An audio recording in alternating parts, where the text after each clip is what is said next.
800 ఎకరాలు మొత్తం ఈ బెల్ట్ అంతా కూడా 800 ఎకరాలు ఇదే పరిస్థితి. మొత్తం ఇదే పరిస్థితి. మొక్కజొన్న ఏంటి, పత్తి ఏంటి, మినుమేంటి, పసుపు ఏంటి, కందేంటి, వరేంటి, ఏ పంట కూడా చేతికొచ్చే పరిస్థితి లేదు. ఏ పంట కూడా పూర్తి స్థాయిలో ప్రతి పంట కూడా దక్కుతుంది. మీరు డబ్బులు పోయినా బాగలేదు, మమ్మల్ని ఎగతాలు చేయకుండా ఉండండి. ముందల రైతుని ఎగతాలు చేయకుండా ఉంటే అదే మాకు 10,000.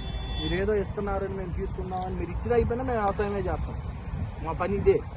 రైతును బాగుపెట్టే కార్యక్రమాలు, రైతును క్షోభ పెట్టే కార్యక్రమాలు వ్యవసాయ శాఖ మంత్రి మాట్లాడుతున్నాడు. మేమంతా రాసేసామంటున్నాడు. ఏం రాశారు? హైవే పక్కనే మీరు రాలేదు, పక్కనే మీరు ఊళ్ళోకి రాలేదు, పొలంలోకి రాలేదు, చేలోకి రాలేదు. మీరు ఎక్కడికి వెళ్ళారు? ఏ గ్రామానికి వెళ్ళారు? ఏ ఎస్ఎన్సీకి వెళ్ళారు?